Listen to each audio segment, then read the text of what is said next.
Hey, what's up and welcome back to the channel, Bash Brothers Fishing.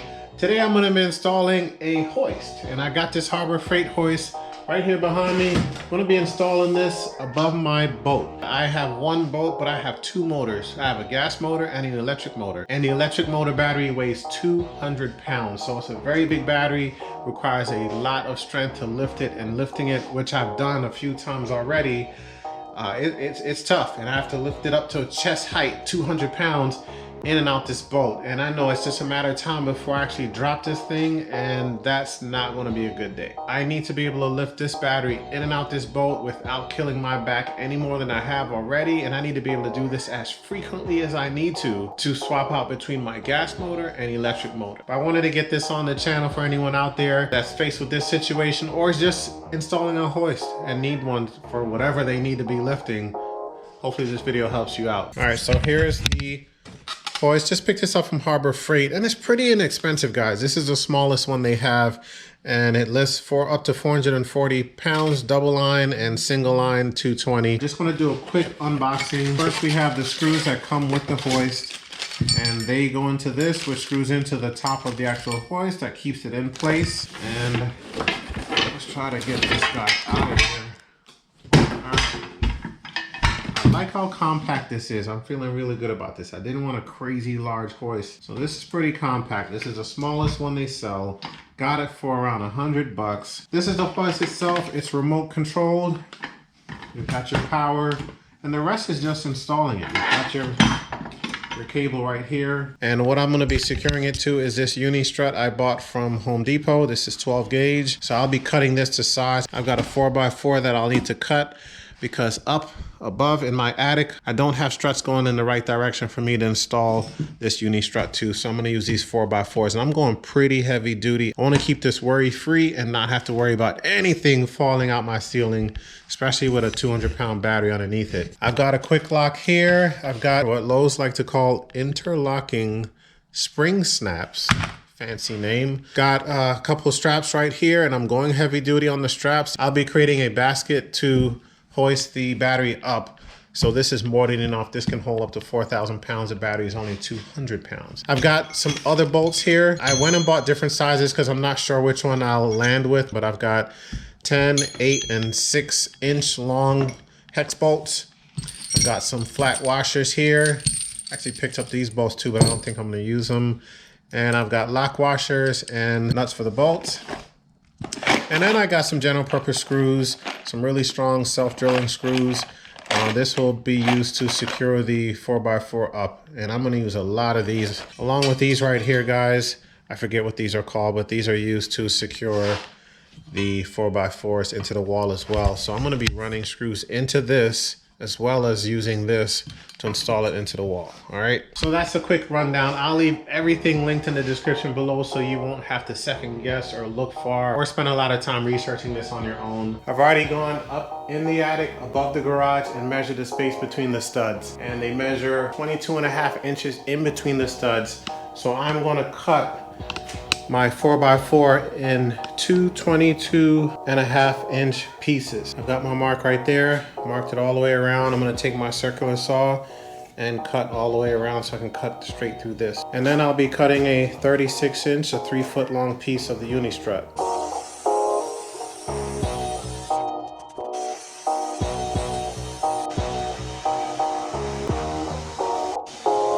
Got my strut cut. That was pretty easy to cut. I just used this saw right here. I'll take you up to the attic. Here I have my two pieces. So I'm gonna be installing one down there somewhere and one on this side. I'm gonna go underneath. I've got my center mark where I want the actual hoist to be, and I'm gonna mark the two end points. I'm gonna put holes through the sheetrock so I know exactly where to put these two beams. Hopefully that makes sense. If not, it'll all make sense once I do it. So I've got the center of my beam marked right here. And I know this is the center where I want the pulley to be. All right, I'm now gonna drill out the hole. That way I can mark the stud above in the attic.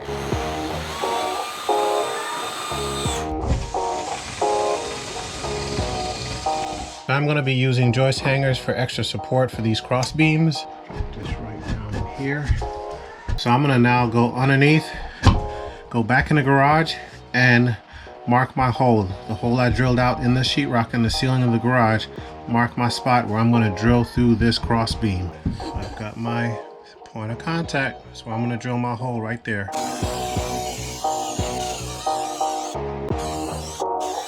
Got 4 holes on each side, drill in, and then I'll drill in on the back side of the stud to support the cross beam.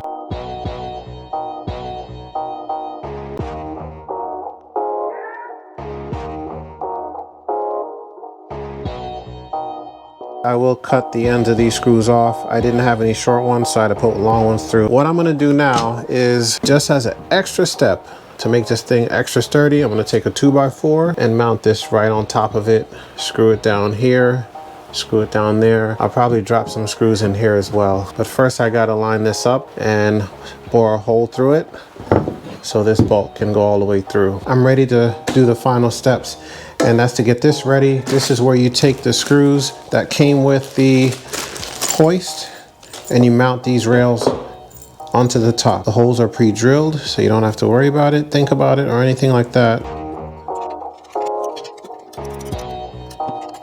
So the strut will go right in here. Once this is mounted, I want to be able to slide the hoist side to side as much as I can. So to be able to do that, I'm going to put some flat washers, just creating some space right here, just enough that I can slide this hoist back and forth. So because I'm by myself, I've installed one bolt without the hoist on it, so that side won't fall out. It's not tightened all the way up, so it's loose enough for me to slide the hoist on here and get this piece in.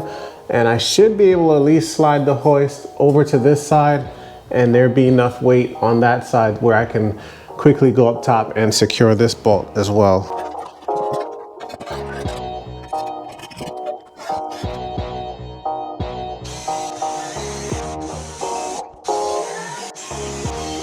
Let me go over everything that I've done to reinforce the hoist down below. I've got my 4x4 piece, which is secured by a bunch of screws. I've got these joist hangers right here that are screwed into the stud. I've got 2 on each side, as well as 4 screws going into the 2x4, as well as the 4x4 on this side. So I have a total of 16 screws in all going in that's holding this up. And the actual hoist is secured by this 1/2-inch bolt. That's how thick it is, 8 inches long. And it's going from underneath all the way through the 4x4 as well as the 2x4. I've got a washer, 2 washers, a regular flat washer right here, as well as a lock washer and a nut holding it in. All right, right now I got about 1/8 of an inch gap, so I'm just going to shim that. If by chance this 4x4 was to give out, which I really don't think it will and hope it won't, I've got this 2x4 which will support the hoist. All in all, I feel really good about this install. I feel like this is very secure. I'm going to be lifting 200 pounds, and to hold that weight, I've got 2 mounts, 1 on each side, this one and this one over here. All right, I've got everything in place, done and ready to go. Even put my light back up, so I'm done, guys. Everything is set. Hoist is ready to be tested out, and I've got my battery ready to go. Let's go ahead and lower it down. And I've got this in double pulley mode, 2 cables. You see 1 cable on each side. And man, I have to say, this thing is super quiet. That is a lot quieter than I would expect. So like I said, I've got this ready to lift 400 pounds, even though this is only a 200-pound battery. I've got the 2 cables right here. If I wanted to go in single cable mode, I would detach the hook that's up there. It's probably hard for you guys to see it right now, but detach it and just run a single hook. But why not? Might as well double up, play it extra safe. I've got the battery in a basket style lift like this. All right, we've got it hooked up. This right here is why I installed this hoist to begin with. I'm sure I'll use it to hoist a lot of things now that I have it. But let's go ahead and lift it up. Just press the button on the remote.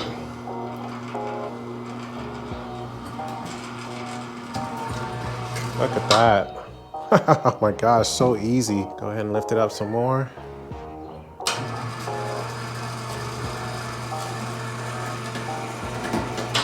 Easy as that. Look at that. Guys, you just don't know how excited I am right now. Mission complete. I mean, the time it would take me to do this by hand and the stress on my back is just out of this world ridiculous. Yeah, so we are done, guys. 200 pounds right here. So guys, I have to say I'm super excited about this. The few times that I've had to take this battery in and out the boat, it's been really hard, and I mean really stressful on my back. So for just a little over $100, I get to take all that stress off of my back and my body, because it is physically tasking. And I really felt like it would just be a matter of time before I make a huge mistake and drop this thing and completely ruin something that's very expensive and a major investment for me in my John boat. Maybe this will be a solution for some of you out there if you're trying to solve for handling a situation like this or lifting anything in your garage. I mean, this is just a regular 2-car garage, very small area, and this hoist is very small and it's very accommodating, super duper quiet and very strong, as you can see. I mean, right now this battery is just sitting behind me, hovering in the air. So hopefully this helps some people out there, give you some information if you didn't have it already. Don't forget to leave a like, comment, and subscribe on this video. Got some really cool things coming your way. I'll be posting a video soon on a full review of my John boat. Long-awaited video. We're going to go into complete detail, go into some real nitty-gritty stuff about this boat in case you followed this build and curious, how's it going? I mean, what do you think about it 2 years later? We're going to get into that in the next video. Also, I'm about to get started on a whole new John boat conversion, so stay tuned to the channel. That is coming up, guys. Super excited about that as well. Always excited to build out a boat. What are you talking about? So I'm going to get out of here. Hope you enjoyed this video. Got a lot more to come. Season's warming up. Get out there, get fishing. We'll see you on the next video.